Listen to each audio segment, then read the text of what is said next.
금리가 상승하는 동안 가장 크게 오른 업종이 보험입니다. 보험사 자산이 장기로서 구성되어 있기 때문에 작년처럼 금리가 낮을 때는 손실이 굉장히 많이 발생하는데 금리가 올라가면서 그 부분이 회복됐다라고 보기 때문입니다. 증권은 또 다른 면에서 투자자들의 관심을 상당히 모았습니다. 작년부터 시장에서 개인 투자자들의 비중이 크게 늘면서 리테일 쪽에서 이익이 굉장히 많이 발생을 했기 때문입니다. 그래서 오늘은 증권과 보험업종에 대해서 알아보도록 하겠습니다. 김지영 교보증권 수석연구원 전화로 연결돼 있습니다. 예, 나오셨나요? 네, 안녕하십니까? 예, 안녕하세요. 먼저 증권주서부터 좀 알아보겠는데요. 증권주 주가가 최근에 많이 상승을 했죠? 네.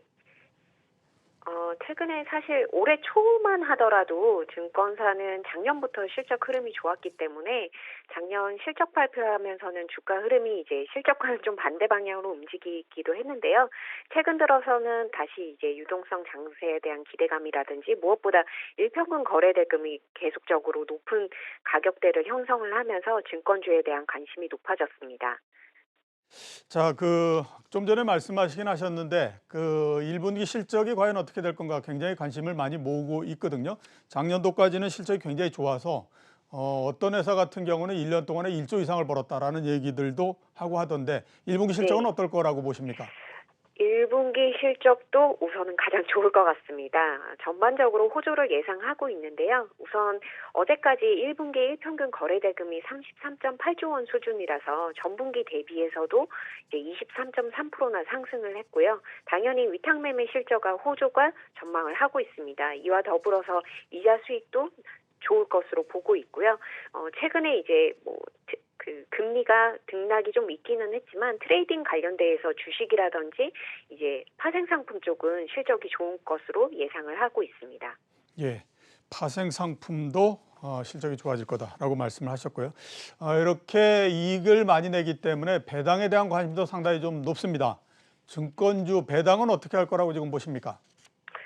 우선은 증권사들이 지금 3월 말까지 이제 주주총회를 진행을 하고 있는데요. 작년 기준으로 해서 실적이 좋았기 때문에 배당 성향 상향이라든지 이에 대한 긍정적 시그널도 기대를 할 수 있을 거라고 보고 있습니다. 무엇보다 제가 커버하는 이제 증권사의 경우에는 평균 배당 수익률이 5.4% 수준에서 예상을 하고 있고요.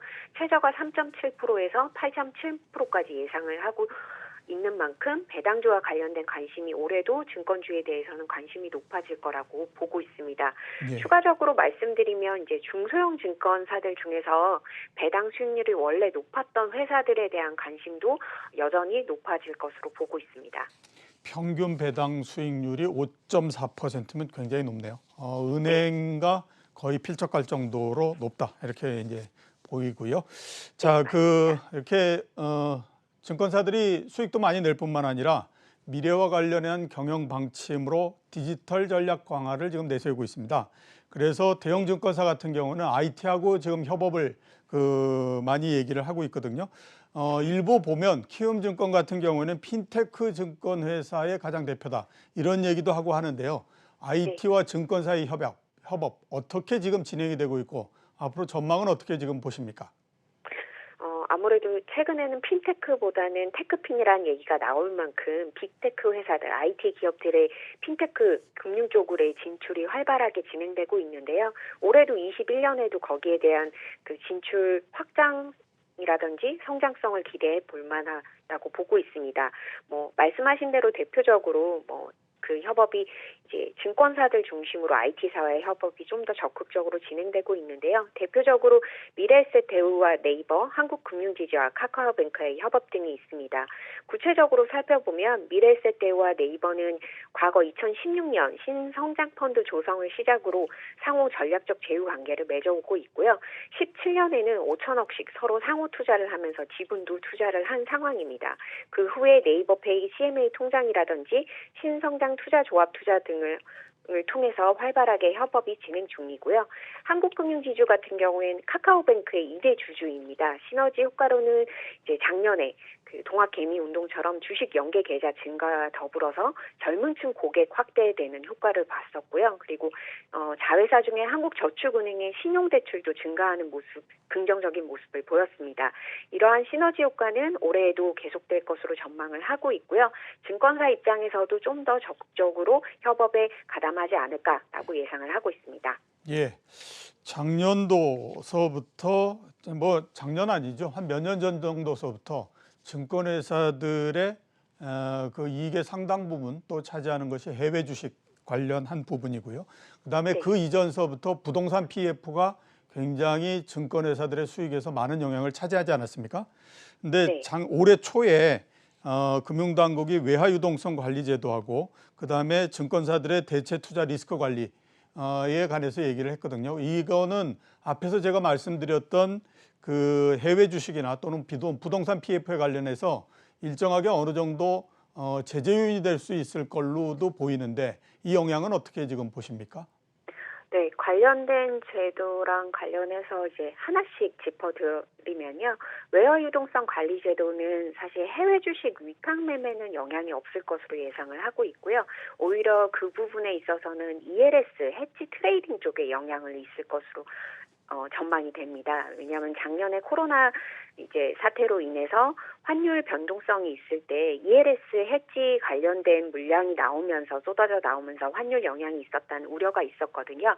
그래서 금융당국에서 증권사들 외화 유동성 관련해서 이제 어느 정도 유동성을 확보하게끔 얘기가 나와 있는 상태고요. 실질적으로 이제 일부 증권사의 경우에는 결국에는 ELS 관련해서 자치 해지 비중을 얼마나 갖고 가느냐가 또 관건이 될 것 같습니다. 근데 제가 알기로는 대부분의 증권사들이 자체 해지 비중을 높였던 것을 작년 코로나 때 낮춘 것으로 예상을 하고 있어서 유동성 비율에는 무리가 없을 것으로 전망을 하고 있고요.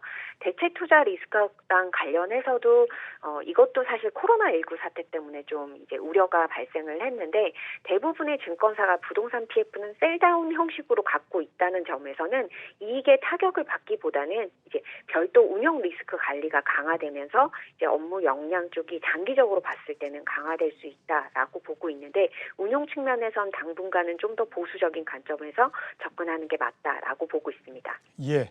자, 이 시청자분들께서 가장 궁금해하는 거는 최근에 증권주가 좀 오르긴 했지만 지금이라도 매수를 해야 되느냐 하는 부분일 겁니다.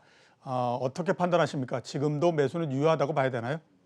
네, 저는 유효하다고 보는데요. 무엇보다 이제 최근에 금리 상승 때문에 증권주에 대한 투자 의견도 많은 혼동이 있으실 거라고 예상을 하고 있습니다. 하지만 전체적으로 기준금리 인상이 오기 전까지는 이제 시장금리 상승이 저는 이제 경기 회복에 대한 시그널로 해석이 될 수 있다라고도 보고 있고요.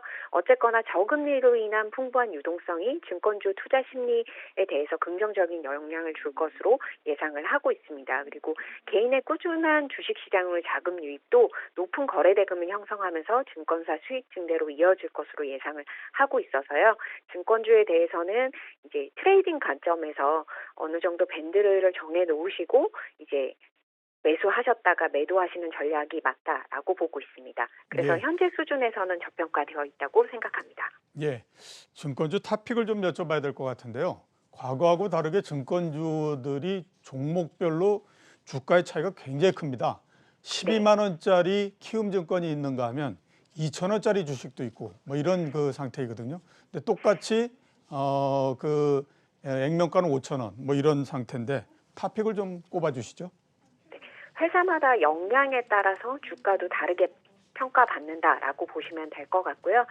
말씀하신 제 탑픽은 이제 키움 선호주 중에 하나가 키움증권이긴 한데 실제로 키움증권은 일평균 거래대금과 주가 방향성을 좀 같이 할 가능성이 높다라고 보고 있고요.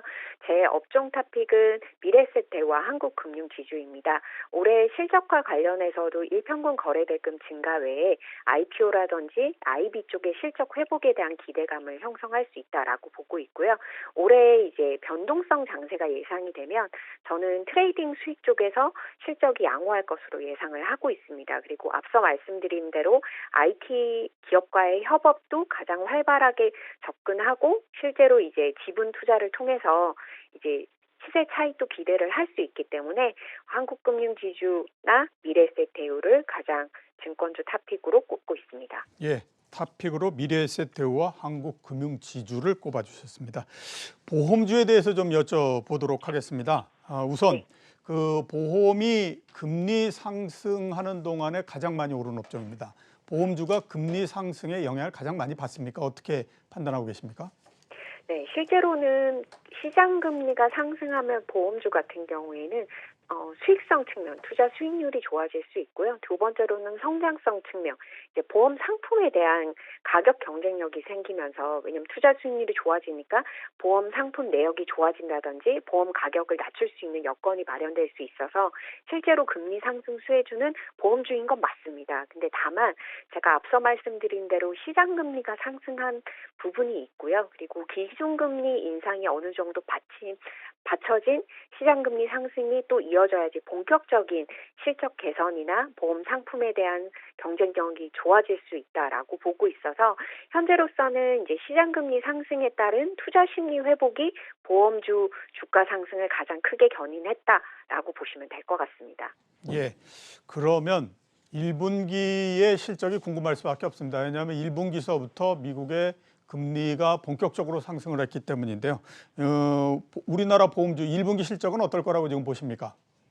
네, 기대와 달리 이제 보험주들 상품 대부분에 갖고 있는 채권에서도 실질적으로 장기 금리채가 많고요. 그게 바로바로 반영되는 데는 시간이 좀 걸립니다. 그래서 1분기 실적이 이제 금리 상승이 반영되기보다는 계절적인 요인 감소, 보통 겨울에 손해율이 상승하거든요.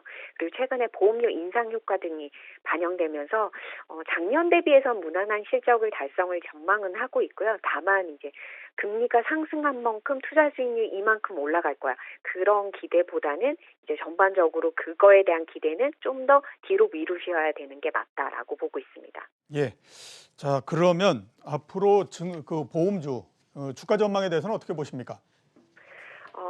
장기적으로 봤을 때는 앞서 말씀드린 대로 금리 상승이 보험주 이제 투자 심리 호조에는 긍정적인 영향을 주고 있고요. 실질적으로 이제 금리 상승이 보험사 투자이익 증가로 이어지는 건 올해 하반기부터라고 보고 있습니다. 그래서 이러한 수익 개선은 보험사의 성장 및 건전성에도 긍정적인 영향을 주기 때문에 어떻게 보면 다시 수익 증가로 또 이어지는 이제 선순환되는 구조를 보고 있어서 장기적인 관점에선 보험주에 대한 투자 방식은 조금씩 매수하는 접근이 제가 봤을 땐 권장하는 방법입니다. 예. 자, 마지막 질문 드리도록 하겠습니다. 보험주의 탑픽을 좀 꼽아주시죠. 저는 대표 종목을 선호하고 있는데요. 아무래도 이제 금리 상승 수혜라고 했을 때는 대표 종목들이 또 프리미엄을 받을 수 있기 때문입니다. 그래서 생보주 중에서는 삼성생명을 탑픽으로 꼽고 있고요. 손보주 중에서는 삼성화재가 탑픽입니다. 예, 삼성생명과 삼성화재를 꼽아주셨습니다. 오늘 연결해 주셔서 감사합니다. 네, 감사합니다. 예, 지금까지 김지영 교보증권 수석연구원이었습니다.